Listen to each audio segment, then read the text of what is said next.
ഒരു പീസ് തുണി എടുത്തിട്ട് അതിൻ്റെ രണ്ട് സൈഡും ഇതുപോലെ ഒരു 1/2 ഇഞ്ച് വീതം ഉള്ളിലേക്ക് മടക്കി വെക്കാം കേട്ടോ. അതിനുശേഷം ഇതുപോലെ 2 ഡോരീസ് എടുത്തിട്ട് ഇതിൻ്റെ മുകൾ വശം ഇതിനോട് ചേർത്തിട്ട് നമുക്ക് സ്റ്റിച്ച് ചെയ്തെടുക്കാം. ഇനി സ്ലീവിൻ്റെ സെൻറ്റർ വശത്ത് ഇതുപോലെ നമുക്ക് കറക്റ്റായിട്ട് വെച്ചുകൊടുക്കുക. എന്നിട്ട് അതിൻ്റെ മുകൾ വശം ഒന്നുകൂടി സ്റ്റിച്ച് ചെയ്തെടുക്കണം.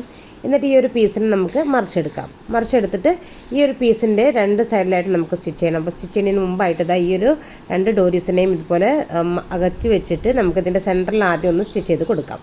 അപ്പോൾ ഇതിൻ്റെ താഴ്വശം കൂടി ഒന്ന് മടക്കി തയ്ച്ചു കൊടുക്കുക. എന്നിട്ട് എന്താ ചെയ്യേണ്ടത് വെച്ചാൽ ഈ ഒരു പീസിനെ നമ്മുടെ ഈ ഒരു ഡോരിയെ ഇതിൻ്റെ ഉള്ളിലേക്ക് കയറ്റി വെച്ച് കൊടുക്കുക. എന്നിട്ട് അതിൻ്റെ മുകളിൽ ഈ ഡോരിയുടെ മുകളിൽ സ്റ്റിച്ച് വരാത്ത രീതിയിൽ ഈ ഒരു സൈഡ് വശം നമുക്ക് താഴെ വരെ സ്റ്റിച്ച് ചെയ്തെടുക്കാം. ഇതുപോലെ തന്നെ നമുക്ക് മറ്റേ സൈഡിലും ചെയ്തെടുക്കാം. അപ്പോൾ ഈ ഒരു ഡിസൈൻ എല്ലാവർക്കും ഇഷ്ടപ്പെട്ടിട്ടുണ്ടെന്നുണ്ടെങ്കിൽ എല്ലാവരും ഇതൊന്ന് നിങ്ങളുടെ സ്ലീവിലൊന്ന് ചെയ്ത് നോക്കാം. നല്ല ഭംഗിയുള്ള ഡിസൈനാണ്. കുട്ടികളുടെ ഫ്രോക്കിലൊക്കെ ചെയ്താൽ നല്ല ഭംഗിയുണ്ടാവും. അപ്പോൾ ഈ ഒരു വീഡിയോ ഇഷ്ടപ്പെട്ടെങ്കിൽ വീഡിയോ ലൈക്ക് ചെയ്തേക്കുക. ചാനൽ ആദ്യമായിട്ട് കാണുന്നവരുണ്ടെങ്കിൽ ഒന്ന് സബ്സ്ക്രൈബ് ചെയ്തേക്കുക. Thank you.